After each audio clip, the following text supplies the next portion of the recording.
হে তরুণিয়া নওজওয়ান জওয়াকেরা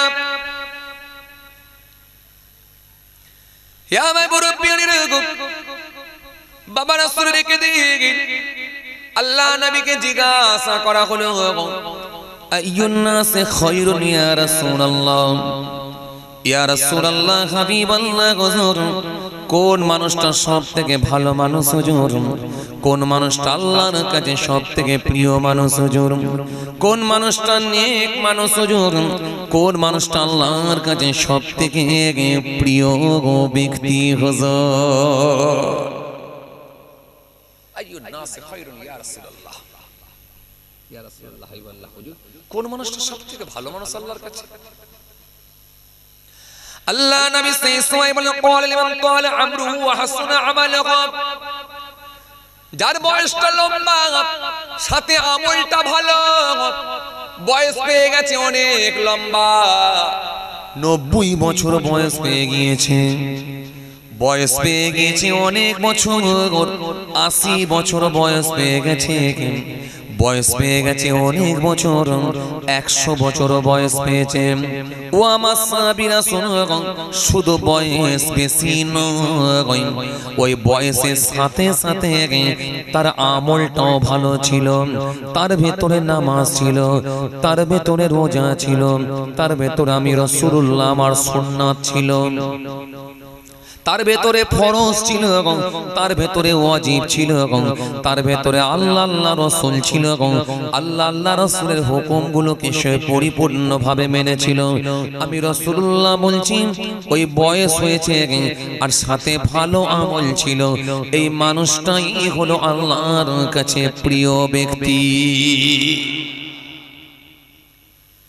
তাহলে আপনার এখনো পর্যন্ত 75 বছর বয়স কিন্তু আপনার মুখে দাড়ি নাই আপনার মধ্যে নামাজ নাই আপনার মধ্যে রোজা নাই আপনার মধ্যে জিকির নাই আপনার মধ্যে তাসবিহ নাই আপনার মধ্যে দান নাই আপনার মধ্যে খায়রাত নাই আপনার মধ্যে যাকাত নাই আল্লাহ আল্লাহ রাসূল আপনার মধ্যে নাই এই 75 বছর বয়স হয়ে গেলে কিন্তু আমার আল্লাহর কাছে আপনার কোনো দাম নাই কোনো মূল্য নাই কোনো আমার আল্লাহর কাছে আপনার জায়গা নাই কিছু কথা বুঝতে পারছেন এই কথা কিছু বুঝতে পাচ্ছেন কি বলছি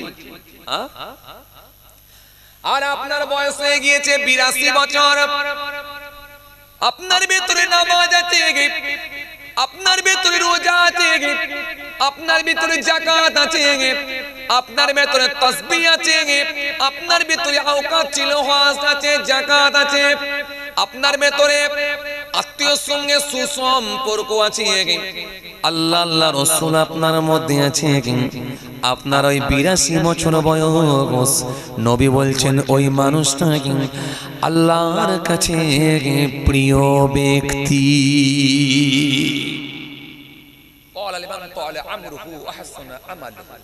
বয়স বেশি পেয়েছে সাথে আমল ছিল তার ভেতরে ওই মানুষটাই আমার আল্লাহর কাছে সবথেকে প্রিয় ব্যক্তি কথা কিছু বুঝতে পারছেন নবীকে সাহাবায়ে কেরামেরা ফির জিজ্ঞাসা করলেন ইয়া রাসূলুল্লাহ ওয়া হাবিবাল্লাহ হুজুর বিয়াদবি নেবেন না হুজুর ওয়াল্লাহ নবী আপনি বলেছেন বয়স বেশি সাথে আমল ভালো আমল যদি ভালো হয়ে যায় তাহলে আমলের ভেতরে কোন আমলটা আল্লাহর কাছে বেশি পছন্দনীয় আমলের ভেতরে কোন আমলটা আল্লাহর কাছে বড় প্রিয় সেই আমলটার নামটা একটু বলে দেন আমল তো অনেক আছে আমল তো অনেক আছে আমল তো অনেক আছে ভালো কাজ তো অনেক আছে দাড়ি রাখবে সেটাও ভালো কাজ তাসবিহ পড়বে সেটাও ভালো কাজ পথের হক আদায় করবে সেটাও ভালো কাজ পথের হক আদায় করবে সেটাও ভালো কাজ, সুন্নতি লেবাস পরবে সেটাও ভালো কাজ, মা বাপের সঙ্গে ভালো আচরণ করবে সেটাও ভালো কাজ, আত্মীয়ের সঙ্গে সুসম্পর্ক রাখবে সেটাও হলো ভালো কাজ। ও আল্লাহ নবী, আমল তো অনেক আছে, ভালো কাজ তো অনেক আছে, কিন্তু ভালো কাজের ভেতরে সব থেকে ভালো কাজ, সব থেকে আমার আল্লাহর কাছে পছন্দনীয়, সবথেকে আমার আল্লাহর কাছে প্রিয় এই ভালো কাজটার নাম একটু বলে দেন।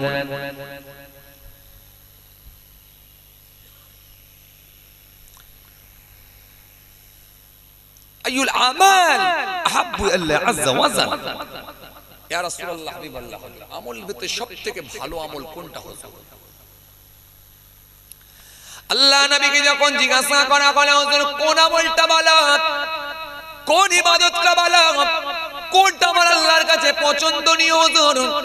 আল্লাহ নবী সেই সময় বলল, আমার সাহাবীরা শোনো, আমি রাসূলুল্লাহ বলি সব থেকে আমার আল্লাহর কাছে পছন্দনীয় আমল, ভালো কাজ হলো ক্বালা আস-সালাতু আলা ওয়াক্তিহা, নামাজের সময়ে নামাজ পড়ে নেওয়া। জোরে হবে না? আরো জোরে হয় না? কিন্তু বড় দুঃখের সঙ্গে বলতে হয়, 10 বছর শুনছে এক ওয়াক্ত নামাজ পড়ে না, 12 বছর শুনছে এক ওয়াক্ত নামাজ পড়ে না, 16 বছর শুনছে এক ওয়াক্ত নামাজ পড়ে না। জোহরের নামাজ নাই, আসরের নামাজ নাই, মাগরিবের নামাজ নাই, এশার নামাজ নাই, ফজরের নামাজ নাই। বিবেকটা কোনোদিন তাকে বলল না, তার মন তাকে কোনোদিন বলল না যেটা ভুল হচ্ছে, এটা অন্যায় হচ্ছে। এই অন্যায়টা সে নিজে কোনোদিন বুঝতেও পারল না, নিজের ভুলটাকে কোনোদিন সে বুঝতেও পারল না, ধরতেও পারল না। নবী বলছেন, ওই মানুষগুলো কি আমার আল্লাহ ছাড়বে না? ও বাবাজি, আমার ভাইরা, আল্লাহ নবী সুন্দর করে বললেন, আমলের ভেতরে সব থেকে ভালো আমল হলো নামাজের সময়ে নামাজ পড়ে নেওয়া। এই জন্য আপনি যত বড় ব্যস্ত থাকেন না কেন, যতই পেরেশানির মধ্যে থাকেন না কেন, যতই আপনি ব্যস্ত থাকেন না কেন, যতই আপনার ব্যস্ততা থাকুক না কেন, যত কাজ কর্মের চাপ হোক না কেন, আমার আল্লাহর হুকুম আপনাকে মানতে হবে। এমনকি নিঃশ্বাস যতক্ষণ চলবে, নামাজ ততক্ষণ চলবে।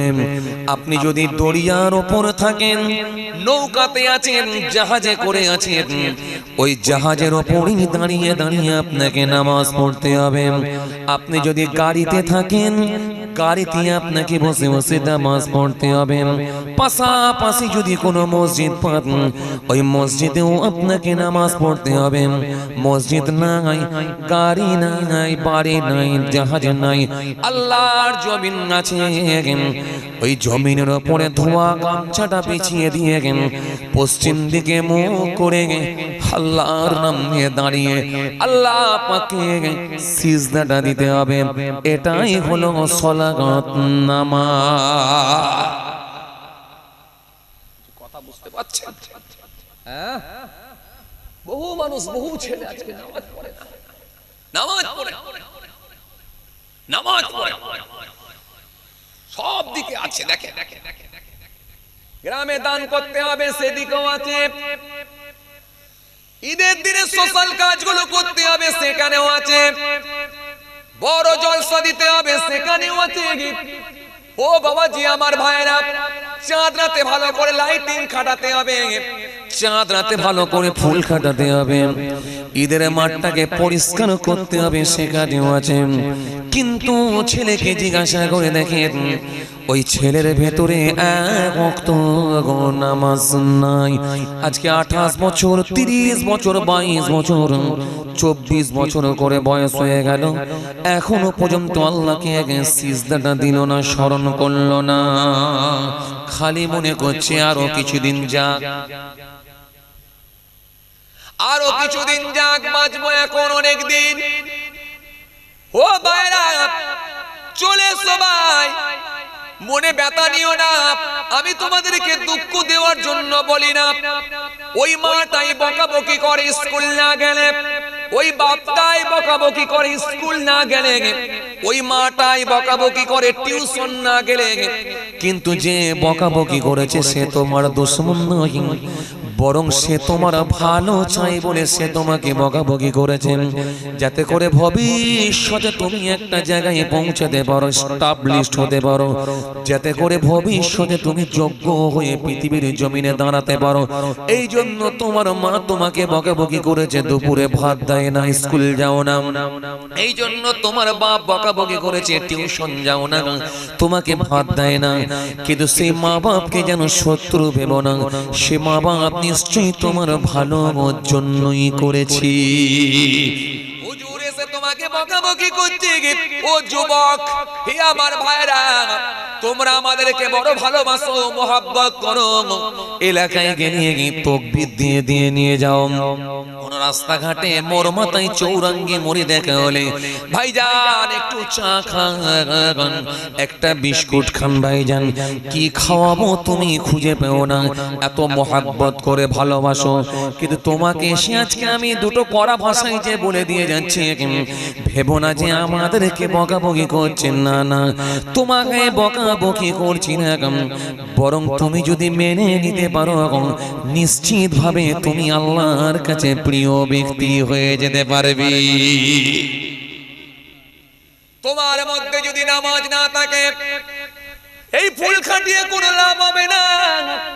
তোমার মধ্যে যদি নামাজ না থাকে, ঈদের মাঠটা পরিষ্কার করে কোনো লাভ হবে না। তোমার মধ্যে যদি সালাত না থাকে, তোমার মধ্যে যদি নামাজ না থাকে, তাহলে আর কোনো দান করে লাভ হবে না। তোমার মধ্যে যদি নামাজ না থাকে, তাহলে মনে রেখো এই সুন্দর লাইটিং করেও কোনো লাভ হবে না। কেন রাসূলুল্লাহ বললেন, ক্বালা আস-সালাতু আলা ওয়াক্তিহা, নামাজের সময়ে নামাজ পড়ে নেওয়া এটা আমার আল্লাহর কাছে প্রিয় আমল। আর একমাত্র নামাজি পারে মানুষকে অন্যায় মুক্ত করতে, নামাজি পারে মানুষকে পাপ মুক্ত করতে। আজকে এত অন্যায় কেন বাড়ছে বলো?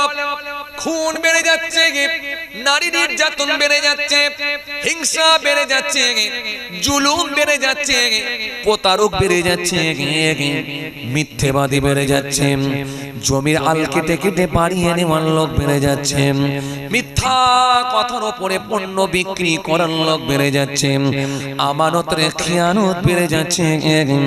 এই মানুষ কখনো ভালো হতে পারবে না যদি একমাত্র ধর্ম তাদের মধ্যে না থাকে। ধর্ম যদি তাদের ভেতরে থাকে, তারা যদি নামাজ আদায় করে, এই নামাজই তাকে একমাত্র অন্যায় মুক্ত করতে পারে। হবে না? তুমি জোহরের নামাজ যখন পড়ে নেবে, এই জোহর থেকে নিয়ে আসর পর্যন্ত, এই জোহর থেকে নিয়ে আসর পর্যন্ত এই যে মাঝখানে একটা গ্যাপ, তুমি যদি 5 ওয়াক্ত নামাজি হতে পারো, তোমার বুকের ভেতরে এমন ভাবে ভয় ভীতি ঢুকে যাবে। এই জোহরের নামাজ থেকে নিয়ে যখন আসরের নামাজ আসবে, তুমি অন্যায় কাজের দিকে অগ্রসর হলো কিন্তু করতে পারবে না, দাঁড়িয়ে যাবে। কেন? তোমার বুকের ভেতরে সেই ভয়টা কাজ করবে, মালিক রব, আমি তো এখনই তোমাকে স্মরণ করব, আসরের নামাজ পড়ব, আর এই অন্যায় কাজটা আমি কেমন করে করতে পারি? পারবে না, পারবে না, পারবে না।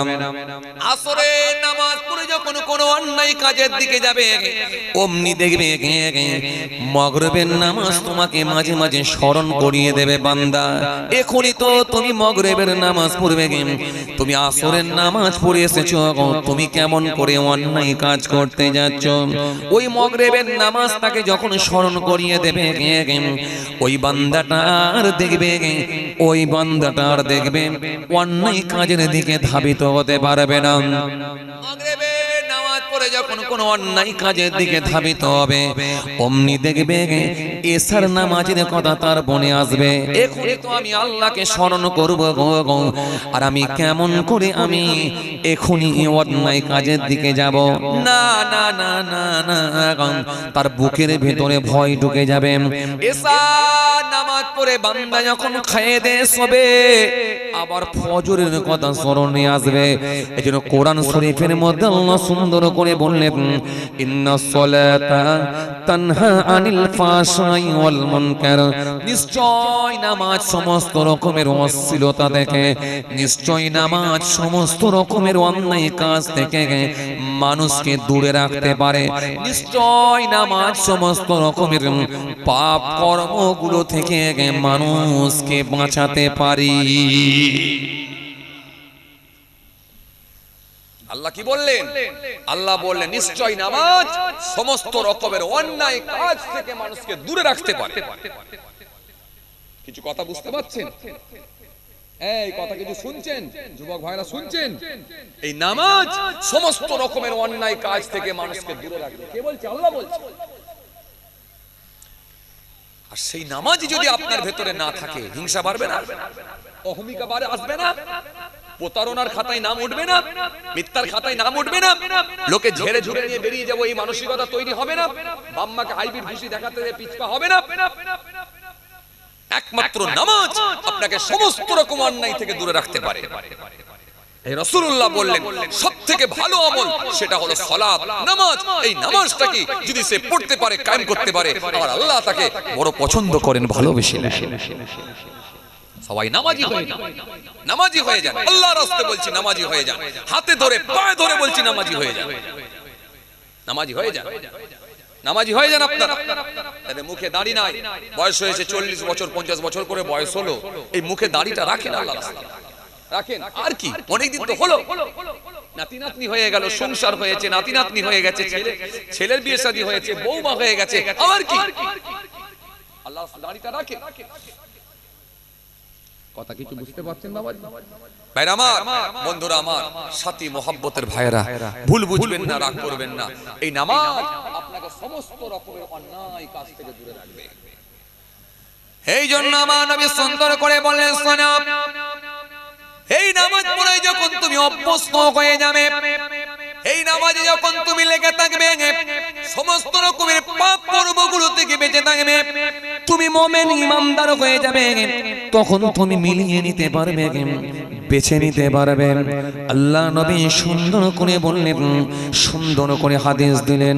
হাদিসটা সাথে উমামা থেকে বর্ণিত হাদিস, ওয়া নবী উমামা আন্না রাজুলান সাআলা রাসূলুল্লাহ সাল্লাল্লাহু আলাইহি ওয়াসাল্লাম মাল ঈমান ক্বালা ইযা সাররাতকা হাসানাতুকা ওয়া সাআতকা সাইয়্যাতুকা ফাআনতা মুমিনুন। আল্লাহ নবীকে জিজ্ঞাসা করা হলো, হুজুর বলেন কে ঈমানদার, কে মুমিন বলে? আল্লাহ নবী সুন্দর করে বললেন, ক্বালা ইযা হাসানাতুকা ওয়া সাআতকা সাইয়্যাতুকা ফাআনতা মুমিনুন। আমি নবী বলি সেই মানুষটাই হলো ঈমানদার হয়ে যাবে, যে মানুষটা কোনো ভালো কাজ করবে, ভালো কাজ করার সাথে সাথে আনন্দিত হবে, তৃপ্তি পাবে, তার মধ্যে দেখবে একটা মজা চলে আসবে। আজকে এখানে যারা ইশার নামাজ পড়েছে বসে আছে, ওনাদেরকে একবার জিজ্ঞাসা করে দেখেন ওনাদের মধ্যে কত আনন্দ আছে, জিজ্ঞেস করে দেখেন ওনাদের মধ্যে যে অনুভূতিটা আছে, মজাটা যেটা পেয়েছে, তৃপ্তি যেটা পেয়েছে, যে অনুভূতি এসেছে, এটা একমাত্র ইশার নামাজ পড়ে যারা বসেছে তারাই জানে। কিন্তু যাদের ভেতরে নামাজ হয় না, তাদেরকে জিজ্ঞাসা করে দেখো মনের দিক দিয়ে এখন ব্যতীত হচ্ছে কি হয় না?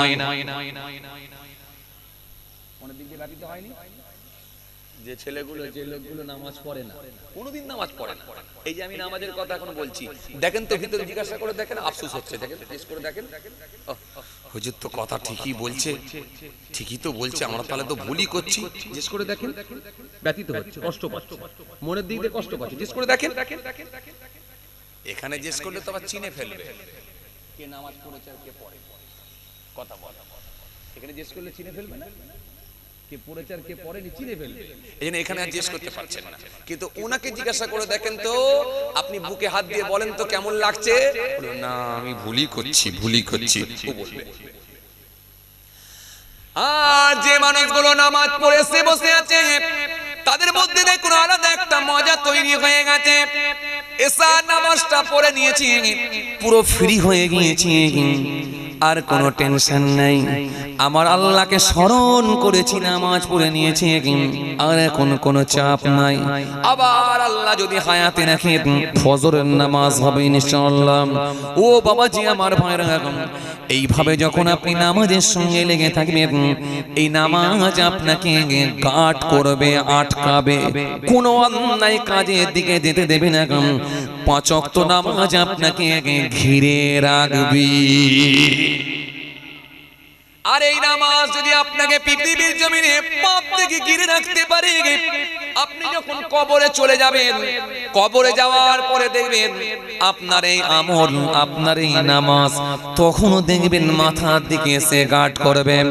কবরের মাটি যখন সংকীর্ণ হতে যাবে, ছোট হতে যাবে, আপনার পাজরাগুলো, হাড্ডিগুলো যখন ভেঙে দিতে যাবে, সঙ্গে সঙ্গে আপনার ওই নামাজ মাথার দিকে দাঁড়িয়ে যাবে, সঙ্গে সঙ্গে আপনার ওই রোজা পায়ের দিকে দাঁড়িয়ে যাবে, সঙ্গে সঙ্গে আপনার ওই যাকাত ডান দিকে দাঁড়িয়ে যাবে, সঙ্গে সঙ্গে আপনার ওই আমল, আপনার ওই রোজা, আপনার ওই আমল, সঙ্গে সঙ্গে আপনার ওই কোরআন পড়া বাঁ দিকে দাঁড়িয়ে যাবে। আমলগুলো চারিদিকে এমন ভাবে গাঁট করবে, কবরের মাটি আপনার জন্য সংকীর্ণ হতে দেবে না। কিছু কথা বুঝতে পারছেন? পৃথিবী তো আপনাকে গার্ড করবে, আর কবরও তো আপনাকে গার্ড করবে। আর যদি নামাজ আপনার মধ্যে না থাকে, সালাত আপনার মধ্যে না থাকে, নামাজ যদি আপনার মধ্যে না থাকে, পৃথিবীতে আপনি পাপ থেকে বাঁচতে পারবেন না, আপনাকে আটকাতে পারবে না। আর কবরও আপনার পাশে কিন্তু ওই আমল দাঁড়াবে না। আমার রাসূল বললেন, কবর এমন ভাবে পেশাই করবে, আল্লাহ নবী দুদিকের হাত খারাপ মুড়ে দেখিয়ে দিলেন, দুই দিকের কবরটা ছোট হয়ে ছোট হয়ে ছোট হয়ে ছোট হয়ে এত সংকীর্ণ হয়ে যাবে, এমন ভাবে আসবে, এমন ভাবে তার কবরগুলো, কবর দুই দিকের কবর এমন ভাবে আসবে, ভেঙে হাড্ডিগুলোকে সব ভেঙে করে গুঁড়ো করে একেবারে আটা করে ছেড়ে দেবে। মুহূর্তের মধ্যে কবর আবার প্রশস্ত হবে, চওড়া হয়ে যাবে। আবার ওই বান্দা দেখতে পাবে যে আবার কবরখানা ছোট হয়ে আসছে, কিন্তু মৃত্যু আর হবে না। মৃত্যু এই একবার, দ্বিতীয়বার আর কোনোদিন মৃত্যু হবে না। কিছু কথা বুঝতে পারছেন বাবাজি? এই কথা বুঝে যাচ্ছে? কথা কিছু বুঝে যাচ্ছে বাবাজি? হ্যাঁ, আল্লাহর রাস্তায় হাত জোর করে বলছি, যাদের মধ্যে নামাজ নেই, নামাজটা আদায় করুন। নামাজ পড়ে অন্য কাজ করুন, নামাজ যেন ছেড়ে দেবেন। সালাত আদায় করুন, নামাজ আদায় করুন। নামাজ আদায় করলেই দেখবেন আপনার মানসিকতা পাল্টে যাবে। নামাজ পড়া শুরু করলে দেখবেন আপনার মধ্যে উদারতা আসবে। নামাজ পড়া শুরু করলেই দেখবেন আপনি ভালো হয়ে যাবেন, আপনার মধ্যে শিষ্টাচার আসবে, আপনার কথাবার্তার টোন, কথাবার্তার ভঙ্গিমা আলাদা হয়ে যাবে। আপনি কবরস্থানে গিয়ে দেখবেন তো, কিছু লোক দেখবেন কবরে মাটি দিতে গিয়ে কি চিল্লান কথা বলে, এই কুদালটা কোথা গেল রে, যেন মনে হচ্ছে গরুর হাটে গেছে। কুদালটা কোথা গেল রে, এইটা বলছে এমন চিৎকার করে যেন হচ্ছে মারপিট করতে এসেছে। খবর নিয়ে দেখেন ওর মধ্যে নামাজ নেই, ও একজন লটারি খোর, ও লটারি খোর, ও গ্যাজারটানো হয়তো মারে, ওই জন্য কবরস্থানে ঢুকে গেছে বলে ওখানেও চিৎকার মারছে। কেন? ও কবরস্থান কোথা, লটারির দোকান কোথা বুঝতে পারছে না। কেন? ও হবে না, ওর ভেতরে নামাজ নেই তো, সালাত নেই তো, আমল নেই তো, ওকে নরম করবে কে?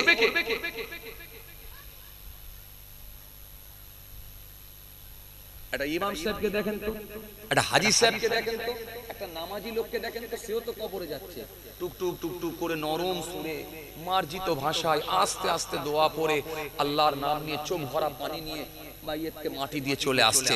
সে জানছে আল্লাহ আর কদিন রেখেছো আমাকেও জানি না, আমারও বুকের উপরে মাটি দিয়ে চলে আসবে। তার কার্যকলাপ, তার কর্মকাণ্ডটা দেখেন আলাদা। আর একটা লোক বেনামাজি লটারিখোর, সে দেখেন কবরস্থানে গিয়ে কি লাফান লাফাচ্ছে, কি চিল্লাচ্ছে, কি চিৎকার করছে, যেন মনে হচ্ছে এখানে হাট বসিয়ে দিয়েছে। কেন? ওর মধ্যে দিন নাই, শরীয়ত নাই, নামাজ নাই, ওকে পাল্টাবে। এজন্য ইবাদত আল্লাহ করার জন্য বলেছে, কেন? মানুষকে পাল্টে দেওয়ার জন্য। এই জন্য আমার আল্লাহ কোরআনে কারীমের মধ্যে সুন্দর করে বলেছেন, ইয়া আইয়ুহান নাস উবুদু রাব্বাকুমুল্লাযী খলাকাকুম ওয়াল্লাযীনা মিন ক্বাবলিকুম লাআল্লাকুম তাত্তাকুন। হে মনুষ্য জাতি, মানুষ সকল, তোমরা রবের ইবাদত করো যিনি তোমাদেরকে সৃষ্টি করেছেন, তোমাদের পূর্বের মানুষগুলোকে সৃষ্টি করেছিলেন। উদ্দেশ্য অন্য কিছু নয়, লাআল্লাকুম তাত্তাকুন, যাতে করে তোমরা মুত্তাকি পরেজগার খোদাভীরু ভালো হয়ে যেতে পারো। ভালো করার জন্য আল্লাহ রাব্বুল আলামিন আমাদেরকে ভালো করার জন্য বলেছেন ইবাদত করো, ভালো হওয়ার জন্য। আর আপনি যদি ভালো হতে চান, আপনার মধ্যে শরীয়ত থাকবে, দ্বীন থাকবে, ইসলাম থাকবে। চলেন ভাইরা আমার, যে কথা বুঝাতে চাইছিলাম, তাহলে এই এশার নামাজটা পড়লে আপনার দেখবেন আলাদা তৃপ্তি তৈরি হবে, আলাদা আপনার মধ্যে মজা এসে যাবে, আলাদা একটা অনুভূতি আসবে। কেন? এশার নামাজ পড়ে ফেলেছি, টেনশন মুক্ত, চিন্তা মুক্ত। কিছু কথা বুঝতে পারেন? যদি মনে হয় সর্দার পাড়াটাই নিতে হবে, তাও পেয়ে যাব, তো টেনশন নেই। কেন? মোবাইলের যুগ, ক্যামেরার যুগ, দেখেন যে, তো সুতরাং সব মিলিয়ে দেখেন, সেই যে জিনিস সব আছে, কিন্তু সেই যে জিনিসের স্বাদ, সেই যে তৃপ্তি, সেই যে মজা, এটা যেন আস্তে আস্তে চলে যেতে চলেছে, নষ্ট হতে চলেছে। তৎকালীন সময় দেখেন, মানুষগুলো গিয়ে ভিড় করতো কিভাবে, সেই হুজুর আসতো, সেই বক্তা ছিল, সেই শ্রোতা ছিল, দুটো চোখ দিয়ে পানি ঝরে যেত, কাঁদতাম, হাউ করে কাঁদতাম। যে লোকটা সুদ করে এখানে এসে বসেছে, এই মাহফিল থেকে তওবা করেছে, জীবন আর কোনোদিন সুদ খাবো না। যে লোকটা ঘুষখোর এই মাহফিলে এসে বসেছে, এই মাহফিল থেকে তওবা করেছে, জীবনে আর ঘুষ খাবো না। যে লোকটা লটারিখোর এই মাহফিলে এসে বসেছে, এই মাহফিল থেকে তওবা করেছে, জীবন আর কোনোদিন লটারি কাটবো না। সে মানুষগুলো এমন ভাবে পরিবর্তনের জায়গায় এসেছে, পরবর্তীকালে তারাই এক একজন আল্লাহর ওলি হয়ে চলে গেছে। একটু জোরে বলতে পারেননি? আর একটু জোরে হয়নি? আর আজকে এক একটা লোককে জিজ্ঞাসা করে দেখেন, কত বছর ওয়াজ শুনছেন? বলবে 18 বছর ওয়াজ শুনছি। গোসলের ফরজ কটা? জানি। গামছা নিয়ে পুকুরে ঝাঁপ দিয়ে চলে আসে, গোসলের ফরজ আবার কি করে জানবে? মানে সারাটা জীবন নাপাক রয়ে গেল। এমন লোক আছে, সারাটা জীবন নাপাক হয়ে গেল, নাপাক হয়ে রয়ে গেল, নাতি নাতনি হয়ে গেল, এখনো সে নাপাক। গোসলের ফরজই জানেন। কত বড় ওয়াজ শুনছেন? উনি বলছে 13 বছর ওয়াজ শুনছি। হুজুর ফরজ কটা? আমি তো ঈদ বকরিদ পড়ি, ফরজ তো জানি না। হাত ধুই, মুখ ধুই, মাথা ধুই, চলে যাই ঈদ পড়তে, ফরজ আবার কি? কিছু কথা বুঝতে পারছেন বাবা? जिसने कोशिश किया उसने पाया। যে চেষ্টা করবে সেই সফল হবে, চেষ্টা যার মধ্যে নাই, সফলতা তার মধ্যে আসতে পারে না। এইটা একটা এমন মাহফিল, মনে রাখবেন, এই মাহফিলের অবশ্যই গুরুত্ব আছে। আপনি ভাববেন না যেন এই মাহফিলের দরকার নেই, অবশ্যই আছে। কেন? এই মাহফিলই আপনাকে পরিবর্তনের জায়গায় আনতে পারে। এই মাহফিল করেছিলেন কে? স্বয়ং রাসূলুল্লাহ সাল্লাল্লাহু আলাইহি ওয়াসাল্লাম, তিনি এই মাহফিল করেছেন। হয়তো তৎকালীন সময়ে সেই পিরিয়ডে, আজ থেকে 1500 বছর, 1600 বছর আগেকার কথা বলছি, তখন তো এত সুন্দর লাইটিং, মাইক, প্যান্ডেল, ফুল টুল এইসব ছিল না, কিন্তু মাহফিল হয়েছে। স্বয়ং রাসূলুল্লাহ সাল্লাল্লাহু আলাইহি ওয়াসাল্লাম তিনি মাহফিল করেছেন, সাহাবায়ে কিরামেরা বসে বসে ওয়াজ শুনেছেন। সাহাবাই কিরামেরা বসে বসে বসে বসে ওয়াজ শুনেছেন, সাহাবীরা ওয়াজ করেছেন, তাবেঈনরা ওয়াজ শুনেছেন। কিছু কথা বুঝতে পারছেন? এইভাবে আল্লাহর ওলিরা ওয়াজ করেছেন। জি, খাজা গরিবে নওয়াজ তিনি ওয়াজ করেছেন, তিনার পীর মুর্শিদ হযরত ওসমান হারুনি রাহমাতুল্লাহ আলাইহি তিনিও বসে বসে ওয়াজ করেছেন। ওসমান হারুনি রাহমাতুল্লাহ আলাইহি ওয়াজ করছেন, খাজা গরিবে নওয়াজ ওয়াজ শুনছেন। যিনি ওয়াজ করেছেন তিনিও আল্লাহর ওলি, যিনি ওয়াজ শুনেছেন তিনিও আল্লাহর ওলি। সুফি ফাতেহ আলী ওয়াইসি রাহমাতুল্লাহ আলাইহি তিনি ওয়াজ করেছেন। ফুরফুরা শরীফ পীর আবু বকর সিদ্দিক রাহমাতুল্লাহ আলাইহি দাদা হুজুর কেবলা তিনি বসে বসে ওয়াজ শুনেছেন। যিনি ওয়াজ করেছেন তিনিও আল্লাহর ওলি, আর যিনি ওয়াজ শুনেছেন তিনিও আল্লাহর ওলি হয়ে গেছেন। এত বড় বড় আল্লাহর ওলি, যে কোনো সময় আমার রাসূলুল্লাহর সঙ্গে দিদার হতো। ফুরফুরা শরীফ পীর আবু বকর সিদ্দিক রাহমাতুল্লাহ আলাইহি দাদা হুজুর কেবলা ওয়াজ করেছেন। বসিরহাট আপনাদের পাশে বসিরহাট মাওলানা বাগ দরবার শরীফ আল্লামা রুহুল আমিন রাহমাতুল্লাহ আলাইহি, নিসারউদ্দিন রাহমাতুল্লাহ আলাইহি, জি সুবি আল্লামা নিসারউদ্দিন রাহমাতুল্লাহ আলাইহি, সুফি আব্দুল মোমেন সাহেব রাহমাতুল্লাহ আলাইহি, পীরনগর শরীফের জবিনে শুয়ে আছেন আমার দাদাজান হযরত আব্দুল আজিজ কেরমানি রাহমাতুল্লাহ। যারা ওয়াজ শুনেছে, দাদা হুজুরের ছোঁয়া পেয়েছে, সব এক একজন আল্লাহর ওলি হয়ে গেছে। এই মাহফিল থেকে হয়েছে, এজন্য এই মাহফিলের গুরুত্ব আছে। এজন্য নবী বলেছেন মাজলিসু ফিকি খায়রুন মিন ইবাদাতি 60 সানা। আল্লাহ নবী সুন্দর করে বললেন 60 বছর নফল ইবাদত করার থেকেও একটা দিনী মাজলিস, দিনী মাহফিল হলো আল্লাহর কাছে উত্তম, আল্লাহর কাছে অনেক প্রিয়। এজন্য মাহফিলের অনেক গুরুত্ব রয়েছে।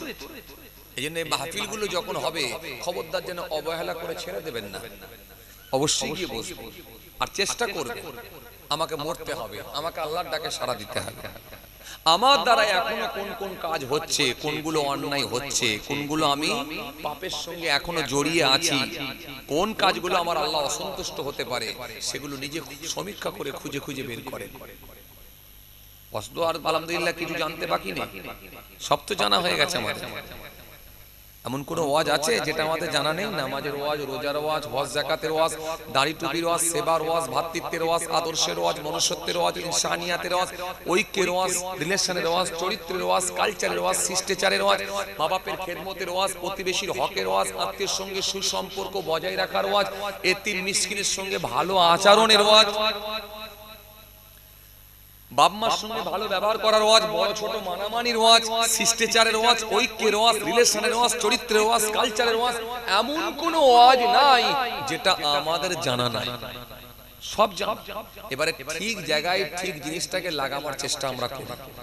যদি ঠিক জায়গায় ঠিক জিনিসটাকে যদি লাগাতে পারি, যদি কথাগুলোকে আমরা গুরুত্ব দিতে পারি, মূল্যায়ন করতে পারি এবং সেগুলোকে যদি মেনে চলার চেষ্টা করি, তাহলে জানবেন এই মাহফিলে এসে আমরা উপকৃত হলাম, লাভবান হলাম। কেন এই মাহফিলে আপনাকে পাল্টাবে, চেঞ্জ করবে, চেঞ্জ করবে। আর 18 বছর ওয়াজ শুনে যদি এখনো মুখে দাড়ি না ফোটে, জানবেন আপনাকে চেঞ্জ করতে পারলো না, পারলো না। 12 বছর ওয়াজ শুনে যদি এখনো গোসলের ফরজ শিখতে না পারেন, তাহলে আপনাকে পাল্টাতে পারলো না। 14 বছর ওয়াজ শুনে এখনো পর্যন্ত যদি নিজের বাপকে হাইব্রিড ঘুষি দেখাতে হয়, তাহলে জানেন এই মাহফিলে আপনাকে পরিবর্তন করতে পারলো না। 7 বছর ওয়াজ শুনে যদি এখনো পেচ্ছাপ করে পানি না নিতে পারা যায়, তাহলে এই মাহফিলে আপনাকে পাল্টাতে পারলো না। তাহলে আপনার আশা হলো, যাওয়া হলো, আর এর জন্য আল্লাহর দরবারে আপনাকে ধরা খেতে হবে। কেন? এমনি তো মার খাবেন, পেচ্ছাপ করে পানি না নেওয়ার জন্য এমনি মার, আবার ডবল মার। কেন? এরা মাহফিলে গেছিস, শুনেছিস, তবু কেন পাক হস? কিছু কথা বুঝতে পারছেন?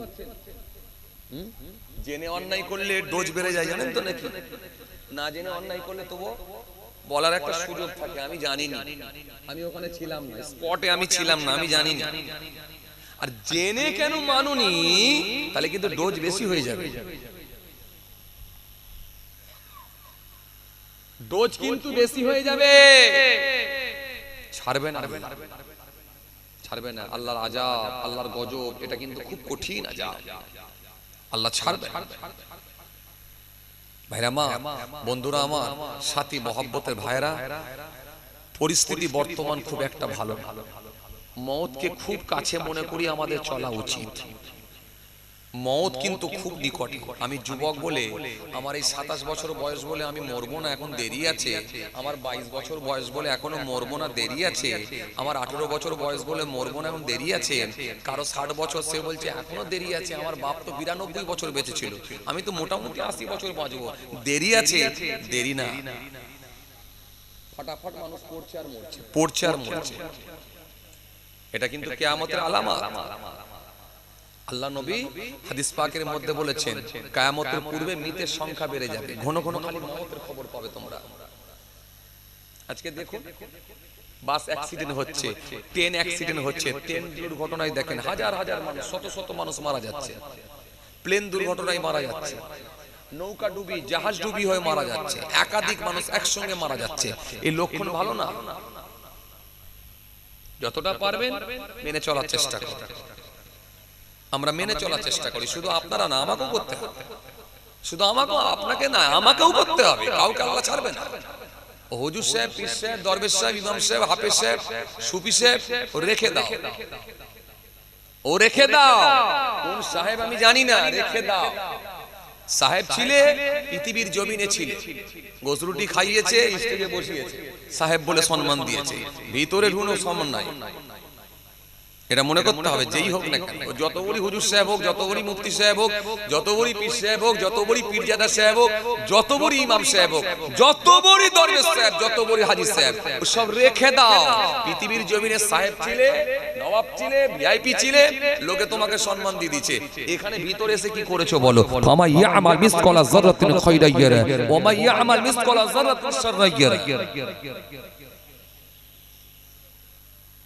আপনার মধ্যে যদি আমল থাকে, ভালো কাজ থাকে, আপনার মধ্যে যদি ঈমান ঠিক থাকে, একটা সবজি বিক্রেতাও একটা ভালো মানুষ হয়ে যেতে পারে, আল্লাহর কাছে প্রিয় হয়ে যেতে পারে। কিছু কথা বুঝতে পারছেন বাবাজি? কথা বুঝতে পারছেন? আসেন, ভুল বুঝবেন না, রাগ করবেন না। অনেক হয়ে গেছে, অনেক হয়ে গেছে। বাঁচবেন খুব বেশি দিন এটা ভাববেন না। যারা বেঁচেছেন, অনেকদিন হায়াত পেয়েছে, যে চাচাগুলো এখানে বসে আছে 70 বছর 80 বছর করে পেয়েছে, শুকরিয়া আদা করুন যে আল্লাহ আলহামদুলিল্লাহ অনেকদিন হায়াত দিয়েছেন, পেয়েছে। আর আমাদের যাদের এখনো বয়স কম আছে, যারা মনে করছে অনেকদিন বাঁচবো, এটা ভুলে যান। মরে গেলি শেষ, আর কিন্তু কেঁদে কুল পাওয়া যাবে না। এজন্য আসুন লাইনে চলে আসে। যার মুখে দাড়ি নাই, দাড়িটা আল্লাহর রাস্তায় রাখুন। 50 বছর তো বয়স হয়ে গেল, 60 বছর তো বয়স হয়ে গেল, আল্লাহর রাস্তায় রাখুন না। এই 50-60 বছরে দাড়ি কেটে এখন কাকার স্টাইল দেখাবে? স্টাইল দেখাবার জায়গা আছে? 16 বছর, 18 বছর, 20 বছর, 22 বছরের ছেলেটা না হলে দাড়ি কেটে ফেলছে, শুনবে না, স্টাইলের ব্যাপার আছে। ও যখন বিয়ে বাড়িতে যাবে, একটু ডিজাইনের জামা পরবে, ডিজাইনের চুলের কাটিং দেবে, ডিজাইনের আপনার লাল লাগিয়ে দিয়ে ওটা ডিজাইন দেখিয়ে যাবে, ও না হলে বিয়ে বাড়িতে যাচ্ছে। তো আপনি 60 বছরে এখনো বিয়ে বাড়িতে যে দাড়ি কেটে স্টাইল দেখাবেন? হয়ে গেল তো বয়স, 60 বছর হয়ে গেল, 50 বছর হয়ে গেল, এখনো দাড়ি কাটা কেন? ইচ্ছা গেল না যে দাড়িটা রাখি, নবীর সুন্নতটা আদায় করি? রাসূল হাদিস পাকের মধ্যে বলেছেন, এই আখিরি জামানায় একটা সুন্নত আমল করলে আমি নবী বলছি 100টা শহীদের থেকেও বেশি সওয়াব পাবে। শহীদ কাকে বলে? যারা আল্লাহর জন্য নিজের জীবনকে উৎসর্গ করে দিয়েছে, আল্লাহর জন্য নিজের জীবনকে বিসর্জন দিয়েছে, এই মানুষগুলো শহীদ। নবীর জন্য জীবন দিয়েছে, ইসলামের জন্য জীবন দিয়েছে, এই মানুষগুলো শহীদ। একটু মনে হলো না যে নবীর সুন্নতটা রেখে কবরে ঢুকি, সুযোগ যখন পেয়েছি? মরে গেলে তার দাঁড়িয়ে রাখার সুযোগ হবে না? হবে। কিয়ামতের ময়দানে নবীর সামনে যখন যাব, নবীর দরবারে যখন যাব, নবীর কাছে যখন যাব, এই দাড়ি কাটা অবস্থায় যাব, লজ্জা লাগবে না? নবী তো সুপারিশ করবে আমাদের জন্য, সেদিনে কি একবার ভাববো না আমরা যে দাড়ি কাটা অবস্থায় নবীর কাছে যাব? বাঁচি না, মুসলমানের মতো বাঁচি না, ইমানদারের মতো বাঁচি না। গুরুত্ব কে কম দেবে, কে বেশি দেবে দেখার দরকার নাই, আমার আল্লাহ খুশি হলেই যথেষ্ট। এনাফ। আমার কথা রাগ করছেন আপনারা? না রাগ করছেন বাবাজি? না রাগ করবেন না, অনেকদিন হয়ে গেল, আমারও জলসা করার বয়স অনেকদিন হয়ে গেল।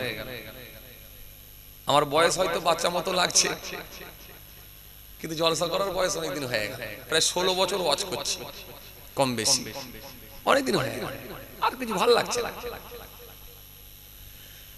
বহু রাজ্যে আল্লাহ নিয়ে গেলেন, বহু জেলাতে আল্লাহ নিয়ে গেলেন, দেখলাম ভাই একটা হক আছে, ভাই একটা হক আছে। আসবো, গোসলটি খাবো, আর নজরানা নেবো, বেরিয়ে যাবো, সুর দিয়ে দুটো টান মেরে দিয়ে বেরিয়ে যাবো। সমাজ যদি কিছু না নিতে পারে তাহলে আল্লাহর দরবারে ধরা খেতে হবে। একটা হক আছে।